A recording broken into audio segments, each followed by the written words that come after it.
Assalamualaikum warahmatullahi wabarakatuh. Ketemu lagi bersama kami di podcast Celoteh Sehati Puskesmas Kuretaji. Baik sahabat sehat semua, kali ini kita ada seorang tamu spesial dari Puskesmas Kuretaji, Apoteker Helen Widaya S.Pharm.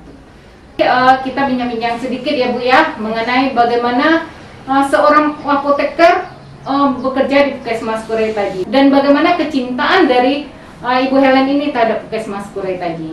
Baik, kita lanjut ya Bu Helen. Silakan Bu Rosa. Ya, mungkin pertama-tama yang ingin saya ketahui itu kenapa sih Bu Helennya milih jadi apoteker?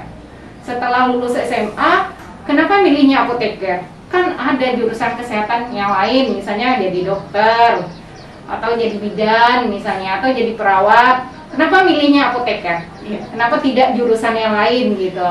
Iya. Silakan Bu Helen. Terima kasih Bu Rosa. Saya senang sekali diundang di acara Celoteh Sehati ya, inovasinya Puskesmas Kuretaji.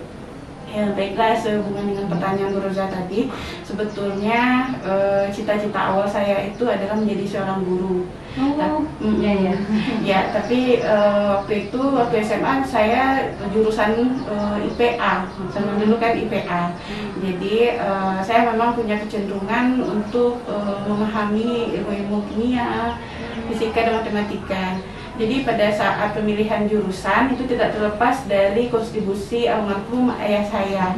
Beliau yang menyarankan untuk saya mengambil farmasi. Alhamdulillah setelah saya jalani dan itu menjadi sesuatu yang fokus bagi saya, dan itulah cita-cita saya yang pada akhirnya saya menjadi seorang apoteker. Berarti motivasinya dari saran orang tua dulu ya. Terus kenapa harus apoteker, tidak jurusan yang lain? Iya. Kenapa di apoteker ini pengennya gitu? Iya. Mungkin ada hal-hal tertentu yang membuat memilih apoteker daripada jurusan yang lain. Iya, karena ilmu apoteker itu cukup komprehensif ya. Jadi ketika kita sudah menjadi seorang apoteker, itu kita tidak saja bergelut di dunia produknya, tetapi juga di passionnya. Dari awal, dari saya kecil malah saya suka sekali memperhatikan tenaga kesehatan. Kebetulan setiap kali orang tua saya berobat, apakah tenaga kesehatannya ke rumah atau kami yang pergi ke pelayanan kesehatan, itu saya selalu memperhatikan, dan itu menjadi imajinasi saya kelak mau menjadi tenaga kesehatan. Nah, akhirnya saya milih apoteker karena saya juga tertarik dengan yang berhubungan dengan obat-obatan. Awalnya seperti itu. Berarti udah lihat tenaga-tenaga apoteker sebelumnya ya, yang meracik-racik obat, atau memang hobi giling-giling obat waktu kecil. Kayak anak-anak kecil dulu kan, mainannya giling-giling apa gitu kan, racik-racik ya. Iya, bungkus-bungkus gitu. Iya, kebetulan waktu itu katakanlah dulu itu mantri ya, datang Menteri kesehatan kan sering tuh kalau nenek saya sakit, dia datang ke rumah. Nah, setelah diperiksa dan lain sebagainya, lalu dikasih obat, dimasukin ke plastik, ceklek semua macam. Saya suka memperhatikan, sehingga suatu hari ketika saya main dengan adik-adik saya cari tuh plastik, kantong plastik di rumah, saya cari spidol, saya masukin batu tapinya. Saya kasih, berarti udah terasa dari kecil ya. Aroma obat itu pokoknya bagi saya, wah suatu saat saya akan masuk ke dunia ini gitu. Jadi penting ya sahabat sehat, dari kecil apa yang kita rasakan, impikan, kemudian wujudkanlah untuk dewasanya ya. Terus setelah jadi apoteker, itu berarti kan udah kuliah, udah masuk apoteker. Dan kenapa apoteker kan banyak tugasnya, ada di puskesmas, ada di rumah sakit, ada malah buka apotek sendiri gitu. Kenapa lebih milih cenderungnya kerjanya di puskesmas gitu? Iya, sebetulnya ketika saya ditempatkan di puskesmas, itu penempatannya murni dari Dinas Kesehatan Kota, Pemko yang menentukan. Pada saat pemilihan kita cuma memilih di Dinas Kesehatan kan seperti itu. Dan pada akhirnya di tahun 2005 kita bareng ya Bu Rosa ya, saya ditempatkan ya di Puskesmas Kuretaji.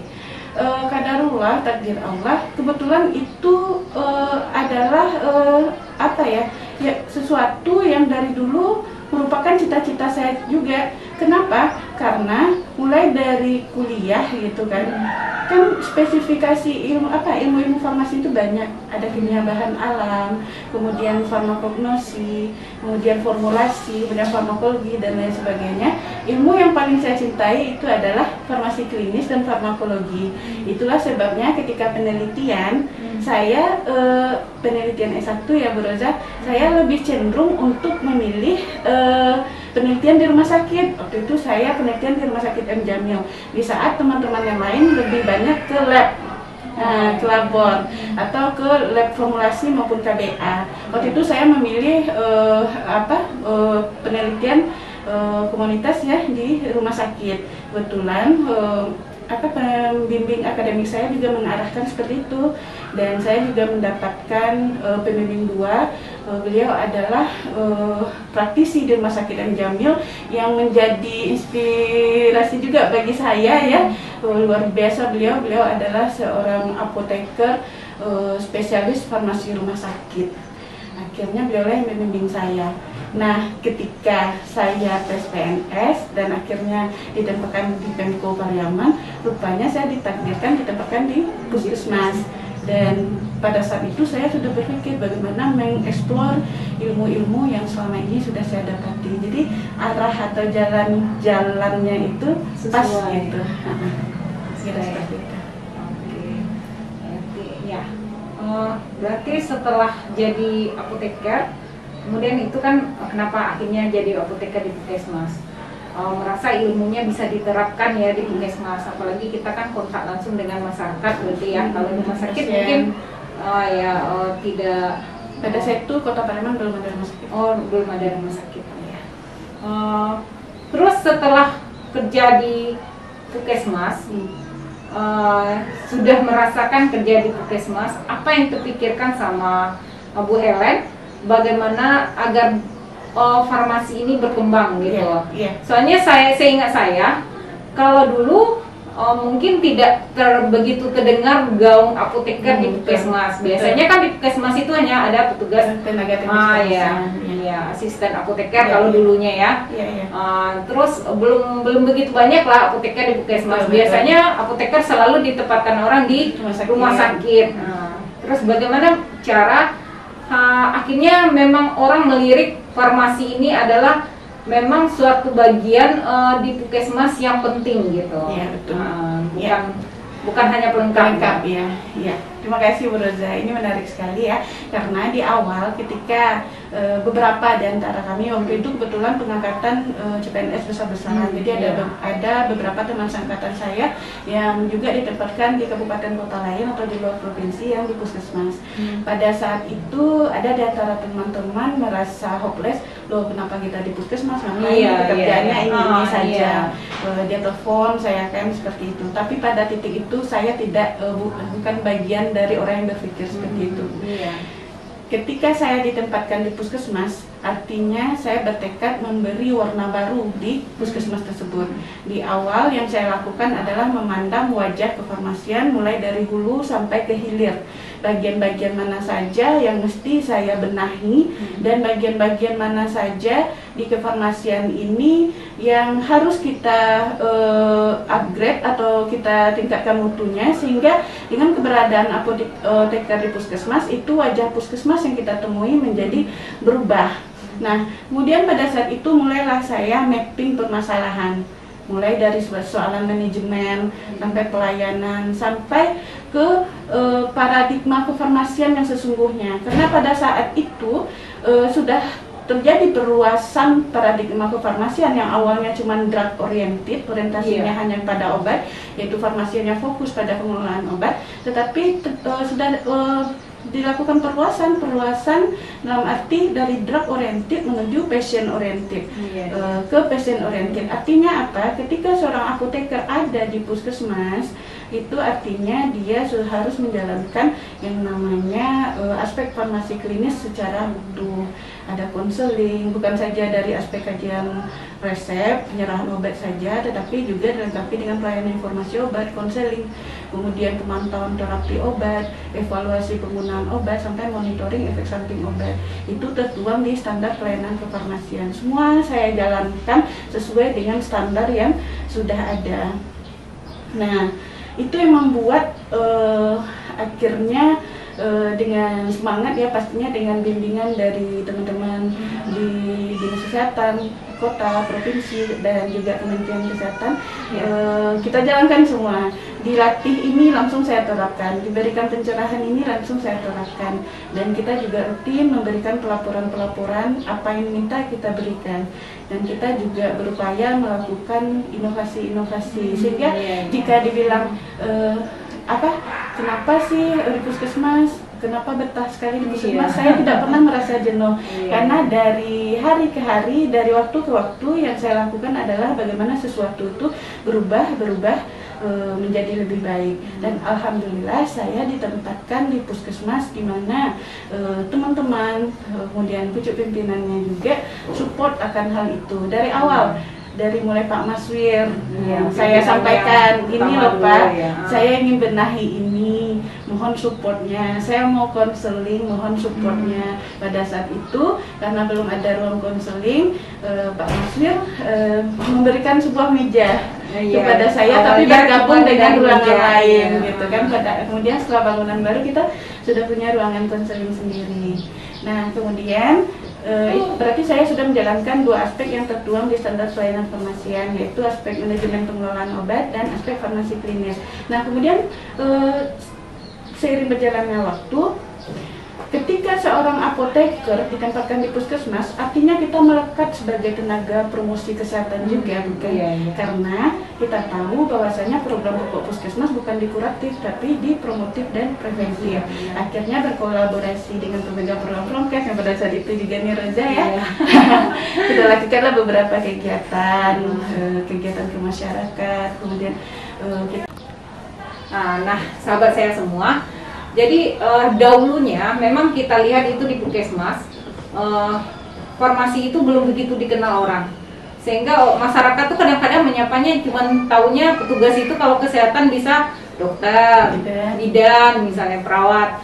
Apoteker belum ingat, tapi memang diakui ya, sahabat saya semua, setelah Ibu Helennya masuk ke puskesmas Kureitaji, pelan-pelan masyarakat sudah mulai kenal, oh ini loh ada apoteker di puskesmas gitu, oh ada penyuluhan ternyata tentang obat, padahal itu bukan mengenai obat yang dia makan. Nah, dari situ mungkin ada inovasi-inovasi lain ya Bu Helen ya, sehingga puskesmas itu memang orang tahu ini loh ada farmasi loh di puskesmas. Nah, gimana ceritanya tuh lagi lanjutannya Bu Helen? Iya, jadi titik ketika farmasi itu turun di pemberdayaan masyarakat itu adalah karena kita menyadari bahwasanya puskesmas itu program pokoknya adalah bukan di kuratif, tapi di promotif dan preventif. Nah, saya memaknainya ketika seorang tenaga kesehatan ditempatkan di puskesmas, artinya dia mempunyai kewajiban untuk mempromosikan kesehatan itu seperti apa, sesuai dengan bidangnya masing-masing. Nah, setelah kita lakukan beberapa survei lah ke masyarakat, ternyata masih banyak masyarakat yang ketika pasien lah ya, ketika obat kita berikan, dia sudah mengangguk-angguk di sini, saya sudah merasa jelas, tetapi sampai di rumah dia bikin aturan makan sendiri. Dan yang paling bikin sedihnya adalah banyak juga masyarakat yang masih membeli obat keras.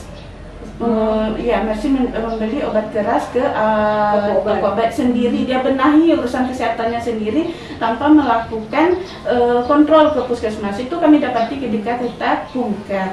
Nah, dari permasalahan-permasalahan tersebut kita melakukan kolaborasi dengan pemegang program Promkes seperti Bu Raza juga ya, dan kita advokasi ke Kapus bahwasanya ini masalah loh. Karena terapi itu seberapapun rasional terapi yang sudah kita berikan, kalau sampai di rumah dia makan minum obatnya acak-acakan, itu tidak akan tercapai tujuan dari terapi yang kita lakukan.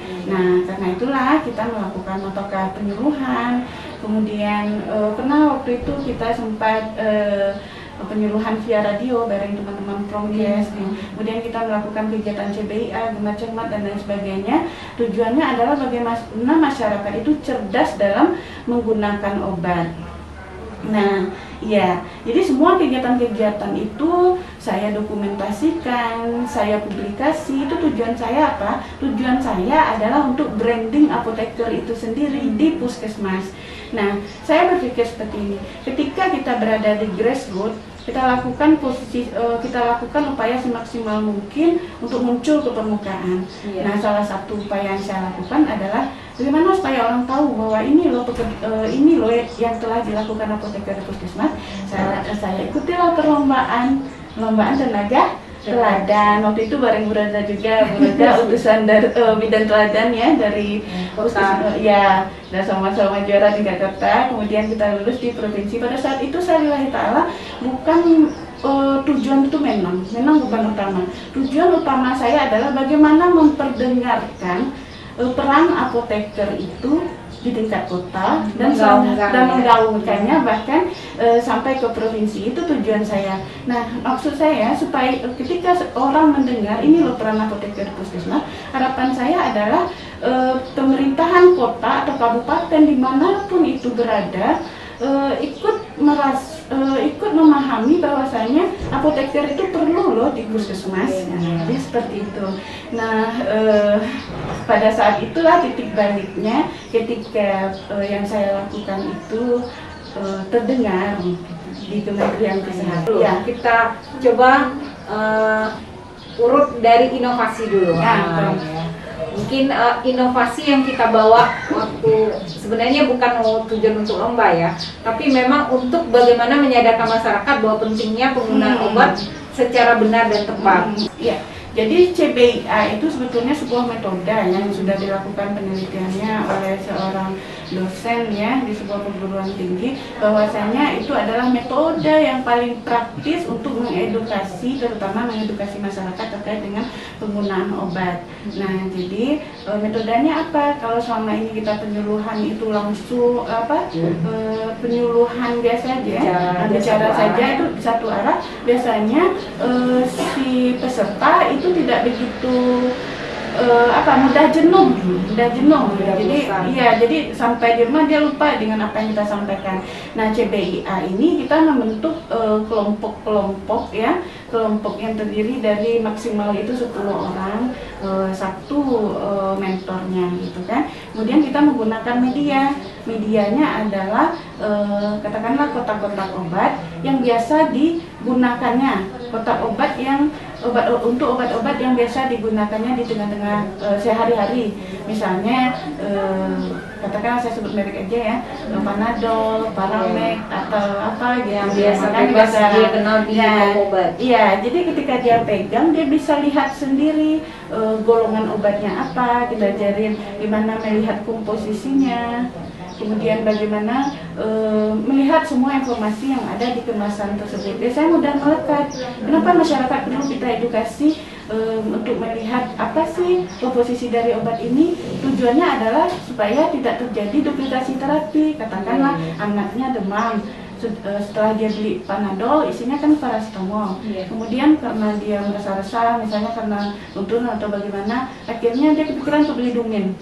Dumin isinya paracetamol juga, terus dia minum dua-duanya. Nah, itu kan jadi masalah. Jadi kita ajarin bahwasanya ini loh tingkat komposisinya. Itu yang kita lakukan. Sebetulnya mengadopsi dari metode yang sudah diberikan. Tetapi kita lakukan kan modifikasi gitu kan. Supaya mereka lebih ingat ya. Modifikasi dari kegiatan. Dan kita lakukan kegiatan itu mulai dari yang terdekat dengan kita. Yang pertama kita cerdaskan dulu kader, karena kalau bagaimanapun kader adalah perpanjangan tangan kita di masyarakat. Jadi ketika kader sudah mulai paham hal-hal dasar terkait dengan obat, kita perluas lagi masyarakat tokoh masyarakatnya, kemudian perwakilan dari Karang Taruna, pernah kami edukasi guru, kemudian siswa dan lain sebagainya. Alhamdulillah untuk 9 desa yang ada di Puskesmas Kuretaji itu sudah kita edukasi, dan kita juga sudah melakukan evaluasinya gitu, berbarengan dengan teman-teman di yang melakukan survei mawas diri ya, Jaya itu evaluasi. Kira-kira seperti itu. Baik. Berarti sasaran dari CBIA itu sendiri itu apa, Bu Helen? Siapa saja yang jadi sasarannya? Iya. Jadi tadi lupa saya menyampaikan, CBIA itu kan singkatan dari cara belajar insan aktif. Tadinya cara belajar ibu aktif, ibu sasarannya. Tapi pada akhirnya I-nya dirubah menjadi insan. Kenapa? Karena yang perlu memahami terkait dengan ini kan bukan ibu-ibu saja, bapak juga, gitu kan. Nah, sasarannya siapa? Di awal sasaran yang jadi target saya itu adalah kader kesehatan di puskesmas. Kenapa? Bu Roza pasti tahu juga ya, bahwasanya kader itu merupakan kepanjangan tangan kita di tengah-tengah masyarakat. Jadi ketika kader itu sudah paham terkait dengan hal-hal dasar sehubungan dengan obat, tentu dia juga akan bisa membantu menjelaskan kepada yang terdekat dengan mereka. Kemudian hari demi hari, waktu demi waktu, saya perluas lagi sasarannya sampai ke tokoh masyarakat, kemudian ormas-ormas yang ada di wilayah kerja Puskesmas Kuretaji, kemudian guru, anak-anak sekolah, gitu kan. Jadi alhamdulillah kita sudah 9 desa yang ada di wilayah kerja Puskesmas Kuretaji itu sudah kita sentuh dengan edukasi itu, dan kita juga sudah melakukan evaluasi itu baik yang dilakukan penelitian oleh mahasiswa maupun barengan dengan teman-teman Promkes yang setiap tahunnya melakukan pendataan survei mawas diri. Dari situ kita tahu persentase apakah masih besar persentase masyarakat yang tidak paham tentang obat. Nah, apakah masih banyak yang beli obat keras tanpa resep dokter, kan seperti itu. Jadi intinya bagaimana apoteker itu bisa muncul di suatu puskesmas bersinergi dengan program lainnya itu tergantung bagaimana kita mempromosikan bidang farmasi itu sendiri ya. Bagaimana kita menjelaskan ke masyarakat bahwa memang ini penting loh, ini harus diketahui. Bagaimanapun terapi tidak akan berhasil kalau cara pemakaian obatnya tidak benar. Begitu ya kan, Bu Helen? Itu inovasi yang akhirnya membawa Bu Helen maju ke tingkat provinsi ya. Dan alhamdulillah ya sahabat saya semua, Bu Helen ini juga masuk dalam 5 besar pemenang di tingkat provinsi. Dan ini juga yang mengantarkan mungkin Bu Helen ini akhirnya jadi narasumber di berbagai tempat ya Bu Helen ya. Nah mungkin ini perlu dikulik sedikit Bu Helen. Apa saja sih yang akhirnya dilirik bukan hanya di tingkat provinsi, tapi sehingga Menteri Kesehatan di Kementerian pun akhirnya Bu Helen dilirik sehingga bisa menjadi narasumber di berbagai tempat. Cerita sedikit pengalamannya. Iya betul. Iya, terima kasih Bu Renza. Jadi sebetulnya di awal ketika kami disupport, disemangati selalu oleh teman-teman dari Kementerian Kesehatan setiap kali pelatihan, teman-teman dari Kementerian Kesehatan selalu bilang seperti ini, teman-teman lakukanlah kegiatan ini dan kelak kami akan mengevaluasi seberapa upaya yang telah teman-teman lakukan. Nah sebetulnya bukan itu juga yang jadi orientasi saya untuk melakukan ini. Saya let it flow aja, semuanya mengalir aja. Yang penting menjadi kewajiban saya lakukan. Saya lakukan, kemudian saya lomba, dan kemudian saya menang, katakanlah mendapatkan penghargaan. Dan pada suatu hari saya mendapat telepon dari Kementerian Kesehatan langsung. Beliau waktu itu Bu Ari ya. Beliau bilang, selamat Bu Helen, kami bangga sekali Bu Helen sudah menang di perlombaan. Kan waktu itu masih bergabung dengan teman-teman Kesmas ya, kalau apoteker tidak terpisah, gabung sebagai penunjang, unit penunjang. Iya, penunjang. Jadi sebagai apresiasi kami ada kegiatan di Universitas Andalas, yang menghadirkan calon-calon apoteker, saya mengundang Bu Helen dan juga Kepala Puskesmas untuk hadir untuk menyampaikan bagaimana strategi agar peran apoteker ini bisa terlaksana dan bagaimana pula support dari Kepala Puskesmas. Pada saat itu momen pertama kali itu perdana ya, saya sama Dokter Dani diundang ke sana ya. Kemudian alhamdulillah setelah kita menyampaikan di sana, mendapat apresiasi lagi di akhir 2014 kalau saya nggak salah, kita dimintai lagi tuh ke Palu, Sulawesi Tengah bareng pimpinan lagi sebetulnya menyampaikan gimana strategi aja, gimana supaya tujuannya apa, supaya apoteker-apoteker di sana juga bersemangat, juga mengadopsi strategi-strategi yang telah dilakukan. Karena pada saat itu saya berprinsip, saya menemukan sebuah quote atau apalah gitu. Advokasi adalah kombinasi dari seni dan strategi.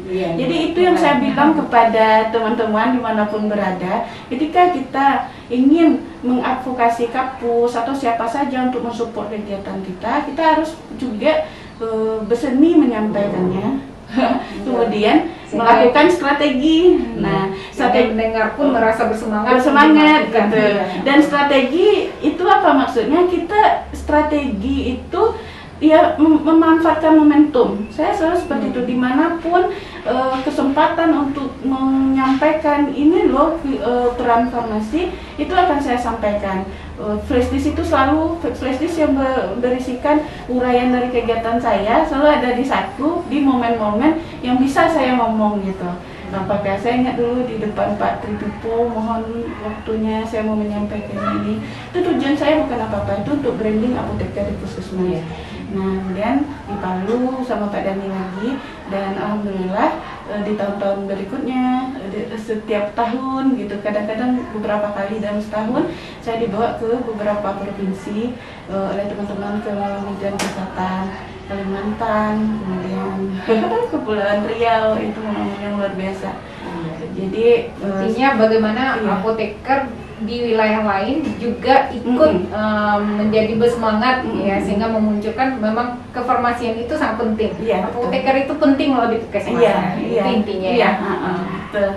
Dan alhamdulillah sekarang saya juga diamanai sebagai Ketua Isparkesmas Sumbar dan juga Ketua Bidang Peningkatan Mutu Pelayanan Kefarmasian Puskesmas di PP Kepengurusan Pusat Isparkesmas. Jadi jadi itu seperti sesuatu yang jadi jenjang perjuangan itu tuh pas pada saat itu saya berjuang untuk diri saya sendiri, puskesmas saya sendiri. Kemudian setelah saya merasa bisa, akhirnya saya pengaruhi itu teman-teman di Kota Pariaman. Masukin dong anggaran kegiatan kita. Nggak bisa, karena kita bukan masuk ke dalam kegiatan prioritas. Kan ada informasi seperti itu. Terus kita advokasi dong, memang kita nggak prioritas, tetapi kita masuk ke dalam upaya kesehatan lainnya. Mungkin sedikit sahabat saya tahu ya, bahwa kefarmasian ini sebenarnya itu adalah kalau di Puskesmas itu bagiannya masuk ke dalam unsur penunjang. Jadi dalam menyusun rencana anggaran itu biasanya akan dipilah berdasarkan prioritas. Nah, prioritas ini biasanya selalu didominasi oleh pertama yang sesuai dengan SDGs, gitu kan? SDGs. Kemudian itu biasanya kesehatan ibu anak, kemudian lanjut ke sampai akhirnya unsur penunjang. Tapi dengan kemampuan advokasi dari Bu Helen ini, karena kita tahu walaupun misalnya ada satu lagi prioritas namanya SPM kan, standar pelayanan minimal, itu biasa kayak hipertensi, DM itu kan udah masuk dalam SPM. Nah, untuk hipertensi dan DM ini aja tidak akan mungkin bisa dicapai kalau pengobatannya tidak benar, ya kan? Jadi dikaitkanlah itu. Jadi karena untuk mendukung ini harus makanya kefarmasian harus ditingkatkan Iya, juga. betul. Ya. Jadi kalau kita melihat sesuatu itu juknis, katakanlah itu kita Iya. lihat hanya kalimatnya saja, memang kita tidak melihat oh ini nggak ada ini farmasinya. itu bukan sesuatu yang urgen. Ya. Itu intinya. Tetapi ketika kita cari benang merahnya pun di 12 indikator keluarga sehat di situ Iya. kan pasien hipertensi mendapatkan pengobatan yang teratur. Nah, teratur itu dia. teratur berarti kita apoteker harus ada perannya di situ. di sana. Di Iya. situ kita masuk. Jadi makanya Iya. saya bilang tadi Bu Roza, advokasi adalah Sangat kombinasi penting. seni dan strategi. Iya, benar Dan kembali sekali. berulang-ulang saya sampaikan salah satu yang membuat saya bisa bergerak seperti ini karena ditunjang juga oleh teman-teman yang Support, ya, mensupport dukungan, iya. dan kerjasama di Kuret Haji itu luar biasa.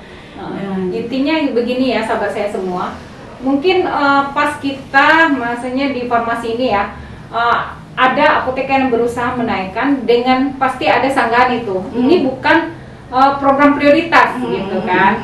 Nah, di sanalah Bu Helen menyampaikan di mana letak urgennya farmasi ini.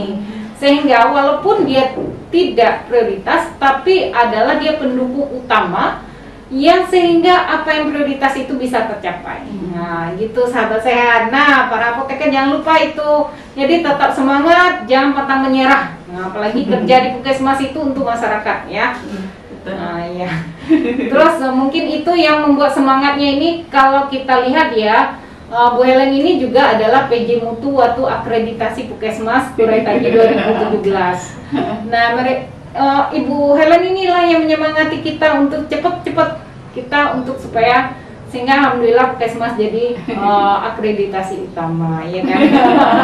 Itu tetap diserahkan Itu tim, maksudnya kita bisa muncul, ada advokasi, ada support. Nah, gitu. Support kita itu bukan hanya support yang berupa omongan, tapi memang ada buktinya, ada di penganggaran untuk kegiatan. Nah, jadi tidak akan kerja kita tidak akan kelihatan kalau belum ada di anggaran. Nah, disitulah perjuangan bagaimana caranya agar memang kerja kita itu kelihatan di situ dulu, gitu kan Bu Helen? Betul sekali Bu Roza. Nah, ya. Lumayan ya kita di situ mungkin timnya terasa gitu ya. Betul sekali, terutama pada saat momen-momen kita berjuang untuk akreditasi. Iya, Yang perlu pada saat akreditasi yang perlu kita pahami dulu adalah bagaimana kita paham bahwa akreditasi itu bukan beban, tapi adalah cara untuk bagaimana supaya pekerjaan-pekerjaan kita yang kita lakukan itu sesuai dengan standar. Nah, akreditasi lah yang membuat momen pembelajaran kepada kita untuk meningkatkan kualitas dari pelayanan itu sendiri. Nah, itu kunci sukses Puskesmas Kuret Haji ketika akreditasi. Iya. Mudah-mudahan tetap bertahan ya. Ya, mudah-mudahan tongkat estafet saya serahkan kepada Uni Roza.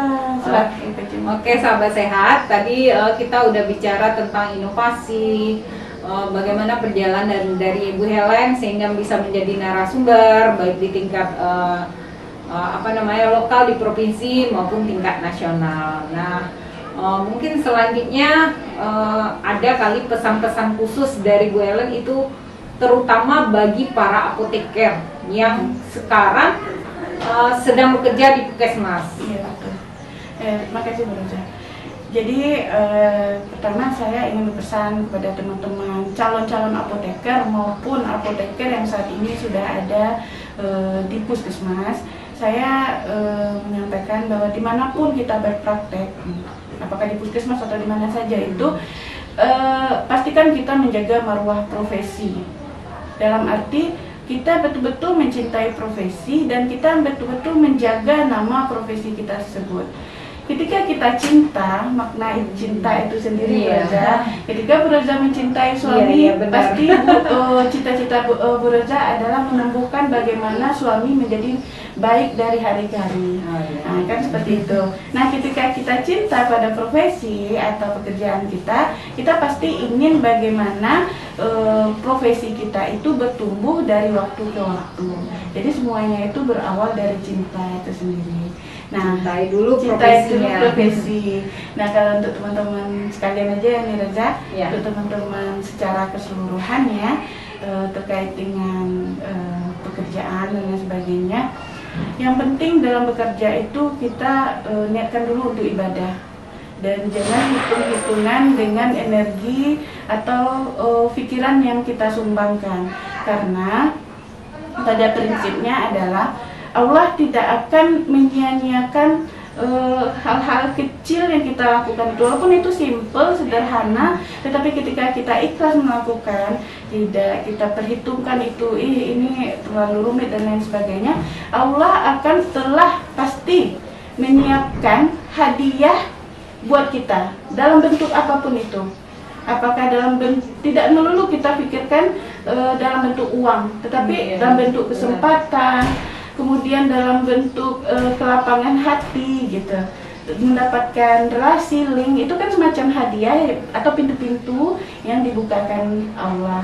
Jadi itu yang saya pegang, Allah tidak pernah ikat janji, dan Allah akan memberi hadiah dari pintu-pintu yang tidak terduga bagi siapa saja yang ikhlas berbuat begitu. Bagus sekali. Itu dicontoh. Nah, baik sahabat saya semua, mungkin tadi bertanya-tanya ya, kenapa ceritanya seakan-akan akan pergi dari Puskesmas. Jadi memang Bu Helen ini sudah bekerja 15 tahun di Puskesmas, sekarang akan dipercaya lagi seperti tadi, ditingkatkan lagi ke rumah sakit. Mungkin rumah sakit nanti ada inovasi apa lagi yang dibuat oleh Ibu Helen ini, kita tunggu saja. Nah ya, apa saja inovasinya, semoga di tempat baru nanti lebih baik lagi dan lebih banyak yang merasakan manfaat dan dari semangatnya Ibu Helen ini. Nah, kita tunggu nanti, mungkin suatu saat kita undang lagi di podcast ini. Tentu ada bedanya antara kerja di Puskesmas dengan kerja di rumah sakit, dan diharapkan lebih banyak yang merasakan manfaatnya. Insya Allah.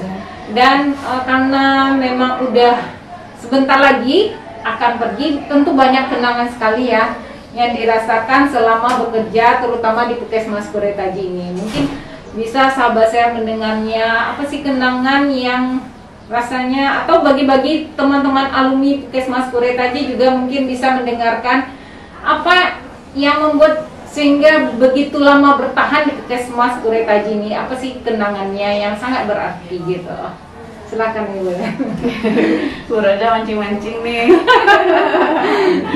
Saya berusaha untuk tidak melo gitu kan, saya melangkah sesuai dengan yang ditakdirkan Allah, karena memang secara kedinasan itu sudah lama saya di sini gitu kan. Nah, walaupun ketika saya di sini bukan berarti saya terkubur, tapi alhamdulillah di sepanjang waktu rasanya saya juga sudah selesai pada titik kefarmasian di Puskesmas gitu kan. Alhamdulillah kita dapat kesempatan untuk hijrah ke rumah sakit. Jadi tujuan membenah Puskesmas itu sudah hampir selesai ya. Sekarang tongkat estafet saya akan selesaikan pada apoteker berikutnya. Bicara tentang kenangan, itu bagian yang karena saya tipikal melankolis, itu adalah bagian yang pasti akan sulit saya lupakan. Karena Kuretaji itu beda. Kuretaji itu bukan tanpa hiruk pikuk. Kuretaji itu hiruk pikuknya ada gitu. Tetapi walaupun ada, tapi kita itu tetap aja, kita itu sebetulnya satu keluarga gitu. Satu keluarga. Kita dari tahun 2005 di sini ya nih Roja, ada yang datang, ada yang pergi, ada yang tadinya masih sehat-sehat saja, dan ada juga yang sudah tiada gitu. Tetapi ya itu tadi, bagian yang tidak terlupakan bagi saya adalah rasa kekeluargaan dengan versi masing-masing lah gitu. Dengan versi masing-masing. Saya juga tidak menyangka ketika saya pindah itu banyak sekali yang japri, betapa berat bagi mereka untuk berpisah. Saya nggak menyangka, bahkan pada teman-teman yang tadinya saya mengira interaksi kita tidak begitu intens, tetapi ada bagian-bagian yang membuat saling teringat dan lain sebagainya, dan itu banyak sekali di WhatsApp ke saya gitu. tapi ya itu tadi semuanya harus kita jalani ya Niraja. Dan yang membuat saya bahagia juga adalah teman-teman semua staf Puskesmas Quraitaji itu cerdas semua. Amin. Coba deh teman-teman tengok, teman-teman yang udah pindah ke kabupaten kota lain, ada suatu hari perlombaan tenaga teladan juga menghadirkan berbagai bagian gitu. Teman-teman kita yang sudah ditempatkan di puskesmas, beberapa puskesmas, mereka seperti reuni kembali. Yang utusan bidang dia dari puskesmas itu teman kita ini, kemudian dari puskesmas ini teman kita ini, berarti bibit-bibit unggul itu yang keluar lagi gitu ya. Jadi itu yang memotivasi saya. Wah, ini luar biasa. Nah, siapapun yang jadi kepala puskesmas di Puskesmas Quraitaji next time di lain waktu, itu sebetulnya hanya tentang leadership saja. Kalau kualitas SDM-nya, karena saya sudah lama di sini ya, saya bisa mengatakan bahwasanya di sini adalah orang-orang bekerja keras, cerdas, dan kritis. Nah, tinggal mengelola saja bagaimana ini akan menjadi sebuah amunisi untuk menjadikan Puskesmas Quraitaji menjadi lebih baik lagi. Iya benar. Iya kan? Ya, intinya kita yakin dan percaya bahwa siapapun yang di Puskesmas Quraitaji ini adalah orang-orang terbaik. Betul. Iya, orang terbaik. Ya, itu bukan slogan yang salah. Yang keluar dari Puskesmas Quraitaji juga orang terbaik. Karena kita lihat dimanapun dia berada selalu bangga sebagai alumni Puskesmas Quraitaji. Iya, benar. Baik sahabat saya semua, tadi kita sudah bincang-bincang seru bersama Apoteker Helen Widaya SPAM. Sungguh menarik sekali. Semoga apa yang kita bicarakan tadi bisa menjadi story inspirasi bagi teman-teman semua, bagi sahabat saya semua, terutama bagi para apoteker. Dan jangan lupa para alumni Puskesmas Quraitaji untuk juga ikut melihatnya, karena kami juga bangga menjadi bagian dari Puskesmas Quraitaji. Nah, seperti yang selalu kami sampaikan, kita dalam masa pandemi selalu mari kita terapkan protokol kesehatan dengan 5M. Bersama-sama kita mengatasi pandemi ini agar segera berakhir dan kita wujudkan Indonesia yang lebih sehat.